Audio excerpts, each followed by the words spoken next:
This is 5 Minute Friday on what I learned in 2022. Wow, what a year 2022 was. Maybe the biggest year for machine learning and AI ever. And for the SuperDataScience podcast in particular, it was definitely our best year yet. We had incredible guests. I'm proud of the conversations and content covered in every single episode this year, and I appreciate the feedback you've provided and questions you've had for guests in order to make that happen. The SuperDataScience podcast team has also grown, allowing us to produce even slicker episodes with more meat on the bones. Specifically, we added 3 folks to the team this year. The brilliant data scientist Serge Massis came on as our researcher. If you aren't familiar with his work already, you should definitely check it out. We had him on for a long episode at the start of the year, episode number 539. And then we also had him for a short 5 Minute Friday episode recently. That was episode 634. So with his role as researcher on our show, he digs into guests' backgrounds super thoroughly and comes up with amazing topics to discuss with them. He bridges guests' backgrounds in order to come up with questions that they might be the only person on the planet that can answer them. And so I hope you enjoyed hearing those questions and those answers over the course of the year. On our writing team, in addition to Sylvia Ogwang, who has already been writing for us for a long time, we added another writer, Dr. Zara Karshe. And so she's been a second writer on the show, enabling us to produce exquisitely professional episode summaries, show notes, and social media posts for you.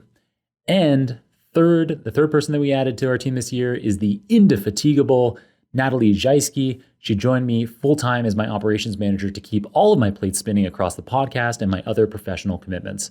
For the podcast, for example, this has allowed us to build up a much, much deeper guest and episode pipeline than ever before, and also to increase the richness of our offering and engagement across platforms like YouTube, Twitter, LinkedIn, and even a developing TikTok channel.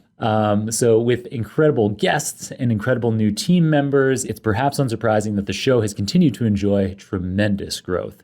If you compare the most recent quarter with the same quarter a year earlier, the number of downloads of the show has grown by 90%, so it's very nearly doubled.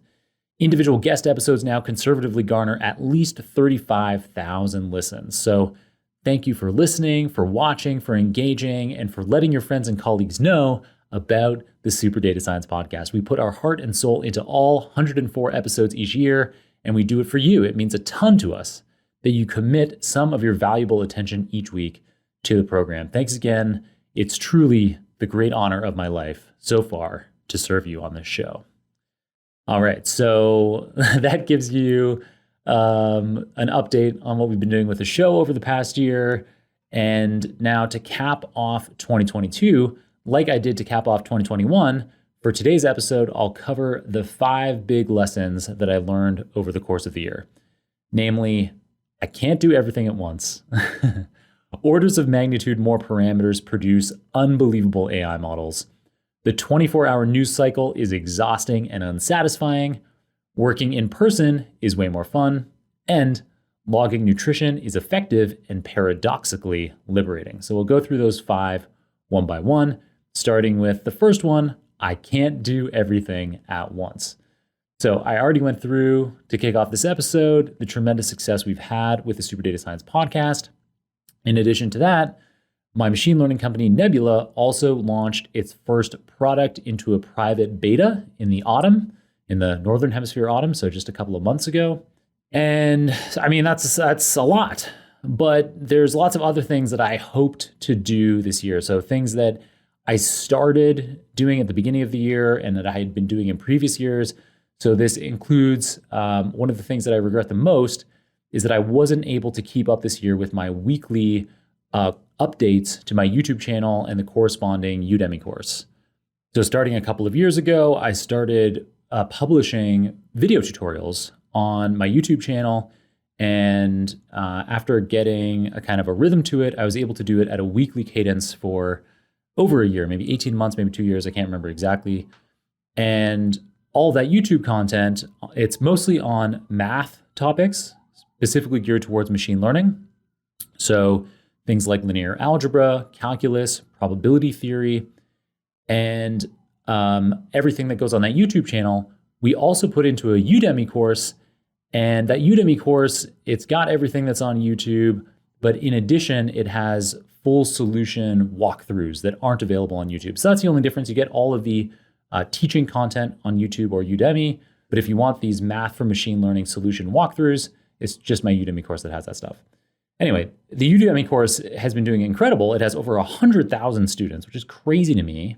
But I haven't been able to update the course since the Northern Hemisphere spring. So yeah, I don't know.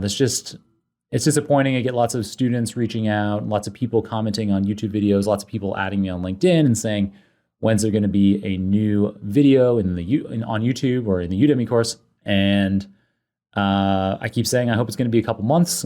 And I really do. I hope that early in 2023, with the podcast now having this great guest pipeline and this recorded episode pipeline, hopefully I can turn a bit of my attention towards creating those videos again, having a great pipeline of videos, and having that weekly cadence again for all of you that have been enjoying those videos.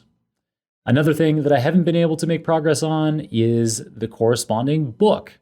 So I signed a contract with the publisher Pearson to write my second book, The Mathematical Foundations of Machine Learning.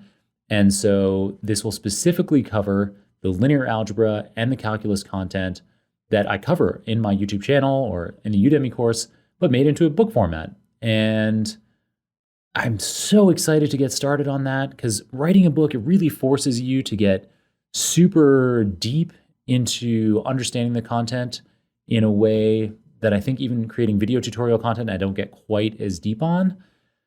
And people love a book format. There's something really magical about a well-written book. And so I can't wait to be able to get around to writing that book. But again, it's just something I haven't been able to make much progress on in 2022. So yeah, I can't do everything at once. The podcast has doubled in listeners. We've got this amazing guest pipeline. And my machine learning company has its first product in beta. I mean, these are huge achievements, but in doing those things, I just wasn't able to do everything at once. So I'm trying not to be hard on myself. But with so many earnest students and my publisher out there hoping for progress on the videos, on the YouTube videos, the Udemy course, the book, it's hard not to feel like somehow I should be able to muster the time or the energy to somehow miraculously get that stuff done on top of everything else. But I really am already, as we'll get more into later in the episode, I'm already heavily overweight on how much time I spend working. And my life is kind of out of balance related to that. So just accepting that I can't do everything at once has been the big first lesson for me in 2022, trying not to be hard on myself as I accept that. The second big lesson for 2022 is that orders of magnitude more parameters produce unbelievable AI models. So we'd started to already get a taste of this in the last couple of years. So models like GPT-3 that have orders of magnitude more model parameters than its predecessor GPT-2, it had lots of emergent properties that the authors of that algorithm, so people like Melanie Subaya, who was on this program in episode number 559, she was one of the first authors on the GPT-3 paper, and she expressed to us in that episode that the kinds of capabilities that GPT-3 had, people didn't anticipate that. The authors didn't anticipate that. It's mind-blowing the breadth and often human-level capability that these generative models have. And 2022 was a super, super crazy year. So leveraging what we call foundational large language models like GPT-3 with orders of magnitude more parameters, those have been used, those foundation models have been used, augmented with other models appended to them, new training data sets, and we witnessed a big bang in the emergence of generative models with staggering expert human level creative capacity on tasks as diverse as artwork. So for example, DALL-E 2, on long form conversational text, for example, ChatGPT. And then perhaps the most staggering development for me in 2022 was the language-based gameplay negotiation capabilities of Cicero by Meta AI Research. And so the Cicero algorithm is able to play a complex game called diplomacy, where you need to form alliances with other players using language. And then you need to basically stab some of them in the back in order to win the game. And this Cicero algorithm is able to play diplomacy online at the 90th percentile or higher.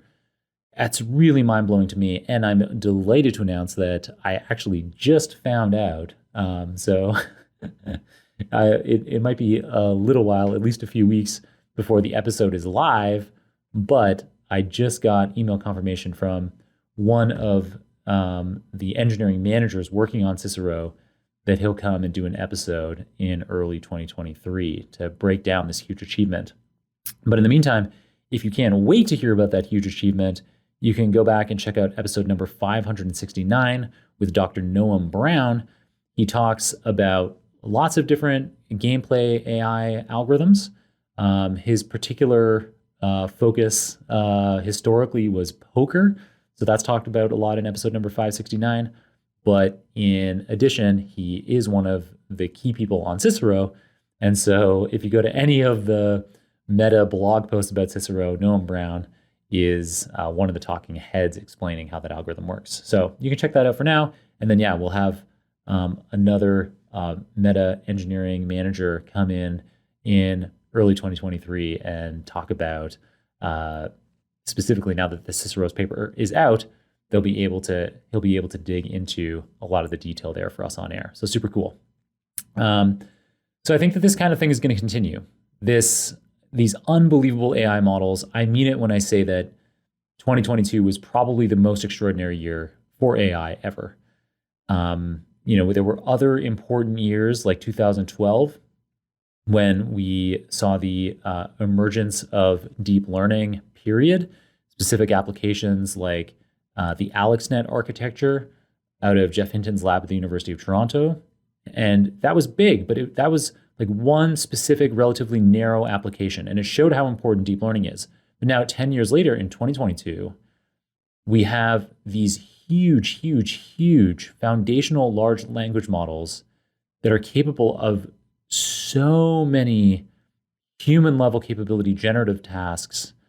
Like I already went through, artwork, conversational text, and language-based gameplay negotiation. It's just wild. So the breadth and the human-level quality of these applications using natural language, I did not anticipate anything like this at the beginning of 2022.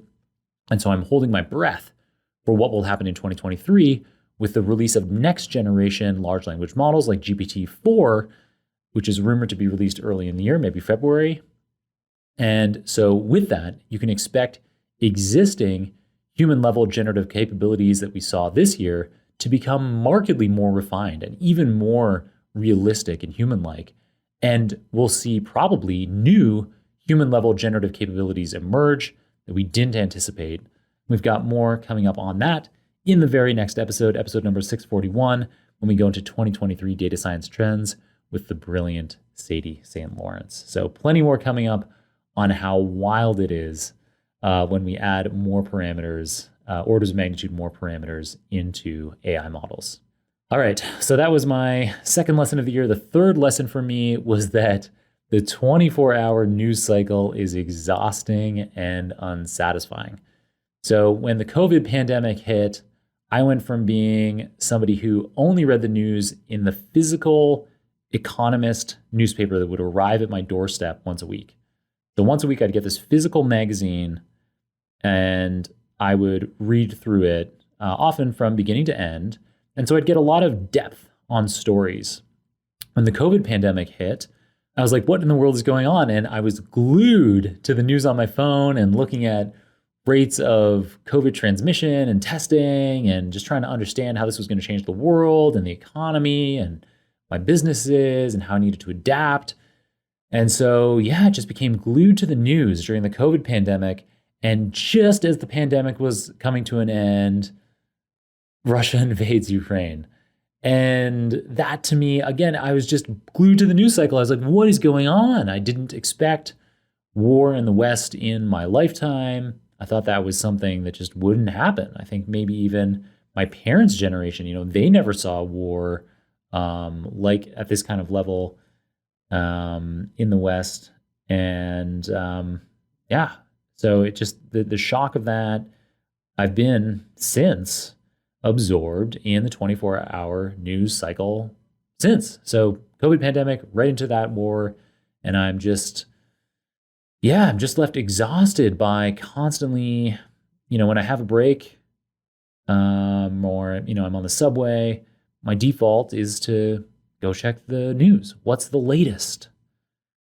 And I think that isn't good for my mood, just kind of like social media isn't good for my mood.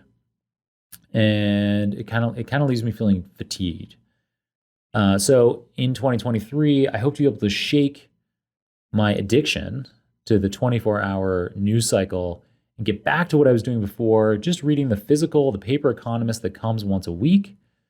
And then hopefully that'll also open up some time. So in those moments when I'm sitting on the subway or, waiting for some food to finish cooking or something, instead of going to the news, hopefully I'll go dig into a great book, which is something since the pandemic hit, I've barely done any reading of books at all. And that's another huge joy in my life. So 24-hour news cycle, exhausting and satisfying. Reading books, super satisfying and joyful. We got to find a way to turn that around in 2023. All right, lesson number 4 is that working in person is way more fun. So this plays on one of my lessons from last year, which is that remote working works. So I admitted last year that I was surprised that remote working works, and it does. It absolutely does.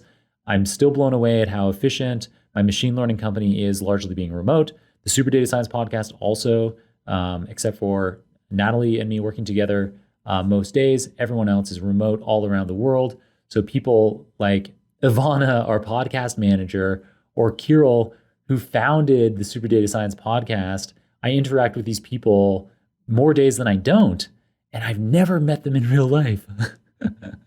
So remote working can definitely work, but working in person is way more fun. So at my machine learning company, for example, this year, with everybody being, with so many people being vaccinated and COVID being less of a risk, we've been having offsites again. So, or actually for the first time, because because prior to the pandemic, we were an all in-person company. So we're having offsites for the first time in our now remote first company.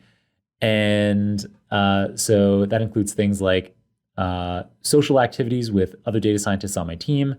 So a couple of data scientists on my team and I, with a bunch of other people from the company, we went on a big trip to Cabo in Mexico this summer, Northern Hemisphere summer. And wow, so great to spend time with all those people. Sometimes I just have meals with data scientists on my team, with the ones that live with me here in New York.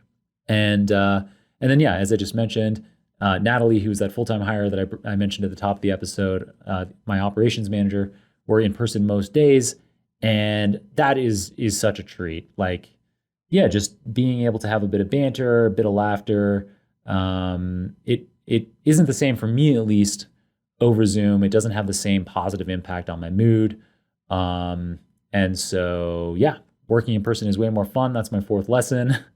And so I'm looking forward to more conferences. It's another thing that happened this year is I was able to go in person to conferences again, like ODSC West. We recorded a whole bunch of episodes at ODSC West in San Francisco this year. Episode numbers 628, 630, 632, 633, and 634.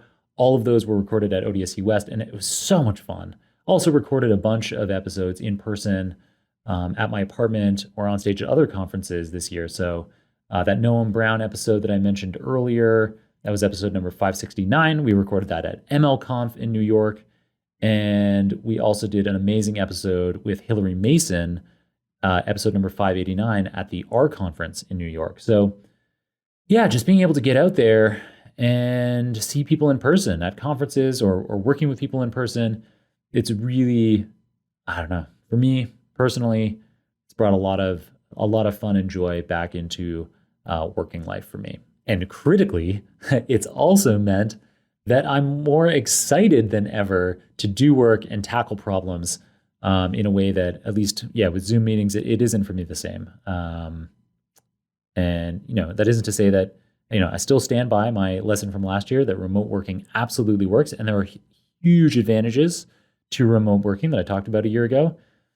But yeah, loving this, when I can get it, the level of in-person interactivity has made a huge positive impact on my mood. And I'm grateful for that and looking for more of it in 2023. More conferences. And yeah, hopefully seeing more of you listeners out there at conferences as well. It was fun getting to meet a bunch of you at the conferences this year. Okay, and then lesson number 5, my final lesson of 2022, is that logging nutrition is effective and paradoxically liberating. So around the Northern Hemisphere summertime, maybe the springtime, I can't remember exactly, I could go back and look, but it doesn't really matter. I started logging macros, so the grams of fat, the grams of carbs, and the grams of protein of every single thing that I eat about 5 or 6 days a week. So previously, I used to do this every once in a while. So for the preceding few years, I was doing this, for maybe a week, a quarter, I would log all of my macros. And I discovered by doing it consistently, it paradoxically saves me time. So specifically, I use the MyFitnessPal app. There's lots of apps that you can use for logging macros. The MyFitnessPal one, I don't know, it's pretty easy to use. It's not perfect, but whatever. It's a pretty simple task. And that app works for me. I think it's probably the most popular app for doing this kind of thing. And so there's this paradox because while obviously it takes time to enter the macros as you eat everything over the course of the day, it saves me mental time. Because otherwise, I spend this time wondering, like, oh, have I eaten enough today? Am I just hungry because I'm bored or lonely? And when I'm logging everything, I can see, oh, yep, I have this calorie budget for the day, and I'm at 80% of it, and it's 9 p.m. at night. So yes, sweet, I get to have another 500 calories. Great, I know that this hunger is real. And I say hungry. I mean, this is the other really cool thing about logging macros, is that I never have really felt hungry. So in the, say, 6 months that I've been doing this rigorously, I never feel hungry, but I also never feel stuffed. So my energy is kind of more consistent, and it's also led to consistent results. So my body fat percentage peaked above 17% in November 2020. And now, a little over 2 years later, I'm down below 11%. So having gone from over 17% to under 11% in 2 years, that isn't, if you saw me month to month, there's probably not visible change. But over the course of 2 years, it's a big, big difference. And so I think, it's kind of like how get rich quick schemes are always scams. Any kind of platform for changing your physical composition, any kind of a process for changing your physical composition, if somebody promises you that it's going to happen very quickly, it's probably not true, or if it is true, it's going to be quite unpleasant, and the results might not be lasting. But with things like logging the exercise that you do and the amount of calories burned, as well as working with a nutritionist to figure out what number of calories you should be having every day, or maybe like I do, logging macros every day, you can see tremendous results slowly.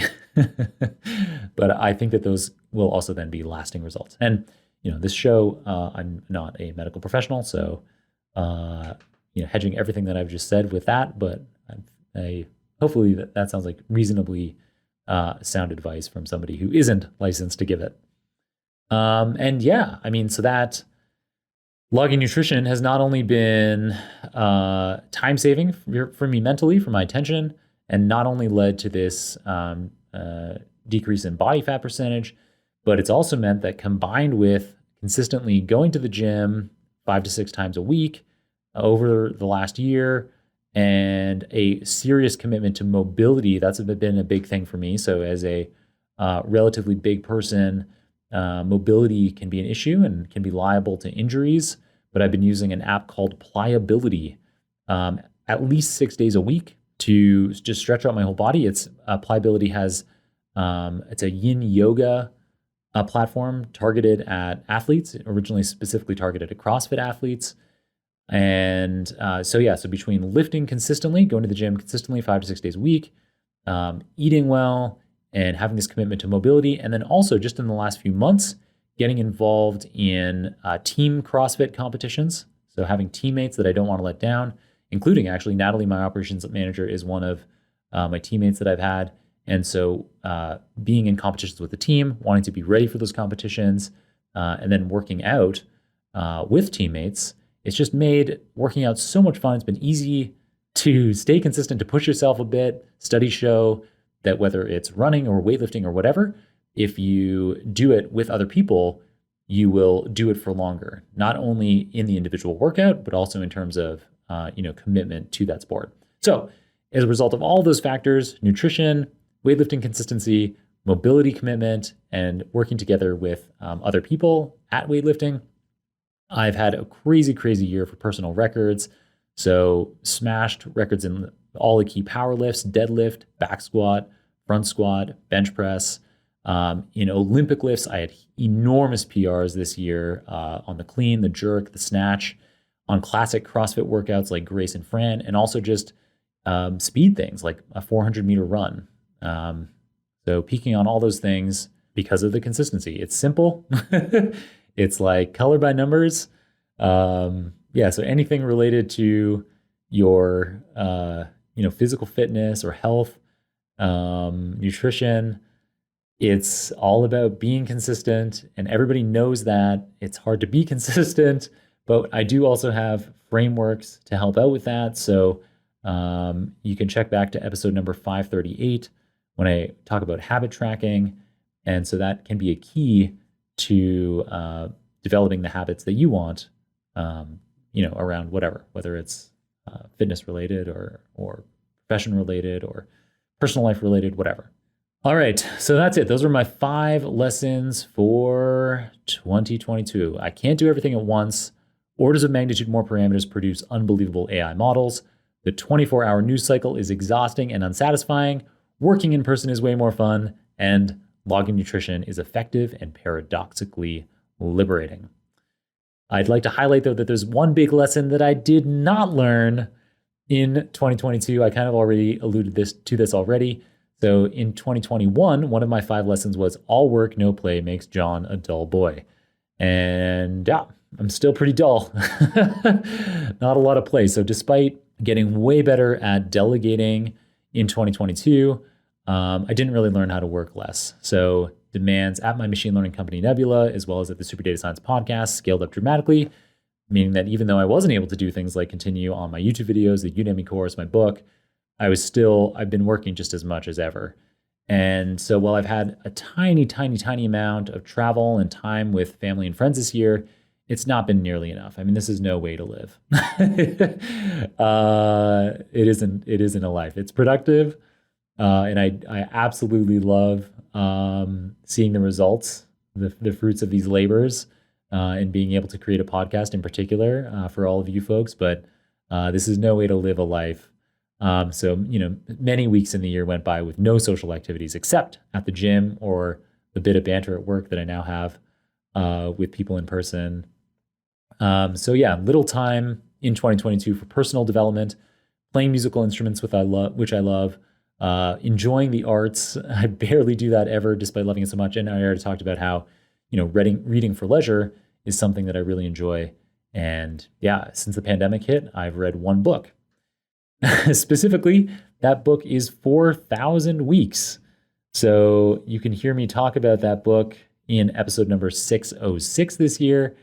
And I also did a follow-up episode a little bit later on, episode 618, which also discusses topics from that book, 4,000 Weeks. And 4,000 Weeks, it's how many weeks you have in your life.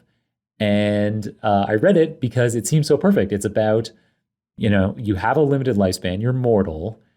And so you can't just work all the time. Productivity techniques are a trap. They just lead to more and more and more work. And life isn't just about work. Life is also about just enjoying being alive, the simple things and, connection with people in a personal way. So read the book in hopes that I'd find some way to get out of this trap of all work and no play makes John a dull boy, but I haven't figured that out yet. So maybe in 2023 somehow, I don't know. 2023 doesn't look like I'm going to figure it out either, because I'm going to continue to pour all of my time and energy into serving you and growing our machine learning company, Nebula. And so in all likelihood, 2023 will be even more work, but it'll even be a bigger year for this podcast. So that's the good news for you guys. So we'll be stretching ourselves to find even bigger names than ever before in data science and machine learning and AI, and cover even more mind-blowing topics and have even more deeply practical conversations for you. I'll continue to have more experts join me on Friday episodes, which is something we just started experimenting with regularly in 2022. Expect to see more of that in 2023 with guests coming on Fridays and digging into fascinating topics outside the narrow confines of the field of data science, but nevertheless topics that I am confident will inspire and support you through your career and your life. So combine those things with perhaps 2023 being the biggest year ever in terms of AI innovations and applications.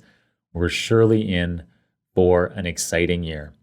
So thanks to everyone who works on the podcast. I mentioned everyone that we hired newly this year already at the top of the show. So Serge Massis, our researcher, our new writer, Dr. Zara Karshe, as well as Natalie Jaisky, my operations manager. But in addition, I'd like to take a moment here to thank the people who have been working on the show all year round. So I already alluded to Ivana Ziebert, our podcast manager. She's just incredible. So all year round, 104 episodes a year. She's on the ball with every aspect of the production of all these episodes. And, they're always, in my view at least, tremendously high quality, about as good as podcasts get out there. So amazing to have Ivana captaining the podcast and making sure that everything happens to an extremely high standard. So thanks to Ivana. Mario Pombo, he's doing all of the audio and video editing for all 104 episodes all year round, and he just does an incredible job. He's so thoughtful about ways that we can be improving the way that we do things all the time, and being extremely consistent in delivering exquisitely professional, high quality all year round on those 104 episodes. So amazing. Thanks to Mario as well. And I already mentioned our first writer. So in addition to Zara Karshe, whom we added this year, we already had Sylvia Ogwang, who's been working with us for a couple of years. And so again, thanks to Sylvia for doing an amazing job writing and creating podcast pages, show notes, social media posts that are awesome. So easy to read and give great summaries of what's going on in each episode. And then finally, thanks, of course, to Kirill Eremenko. So Kirill founded the show and he hosted the show up until I took over 2 years ago. So the first 4 years were all Kirill all the time. And I continue to meet with him regularly. He has a big influence on the direction of the show. And it's always such a joy to talk to him. We typically book hour-long meetings and end up talking for several hours, despite it being either early morning or late evening for one of us, because he's based in Australia and I'm in New York. But we make it happen. And yeah, it's such a joy to work with you, man. And thanks again for the opportunity to host this program. It seriously is, the greatest honor of my life so far. So thanks everyone listening. And thanks, Kirill, for giving me the opportunity. Thanks everyone on the show, Ivana, Mario, Sylvia, Serge, Zara, and Natalie for supporting me while I make these episodes. And of course, everyone at Nebula for supporting me, giving me the time to taking time out of my day there to be making this program for all of you out there. All right, so last year when I lamented that I hadn't been playing musical instruments enough, I ended the episode by playing a song and playing a song on the guitar and singing along. And I intended on having that be something that I would do every year, but sometimes things happen beyond our control. And I had a freak accident putting away a barbell recently and broke the end of my right index finger, which you use for holding a guitar pick. And so I can't play guitar right now. I've got a splint on that finger. So I recently came across this story, this legend from Hinduism that I thought was really inspiring. So I thought I would end the year with that instead of a song this year. So there's two characters in this really short legend. One of them is Ram. So Ram is a major Hindu deity. And then the other character is Hanuman. So Hanuman is part monkey, part man, and he's a devotee of the deity Ram. And so Ram asks Hanuman, "What are you?" And Hanuman says, "When I don't know who I am, I serve you. When I do know who I am you." So I don't know. I found that really beautiful. It connects me to you and to everything else. And it makes me think about how when we're not aware of that, when we're not aware of that connection that we all have with each other, we can at least focus on service to each other and to the greater good. All right, that's it for 2022. Keep on rocking it out there, my friend, in the new year, and catch you on another round of Super Data Science very soon.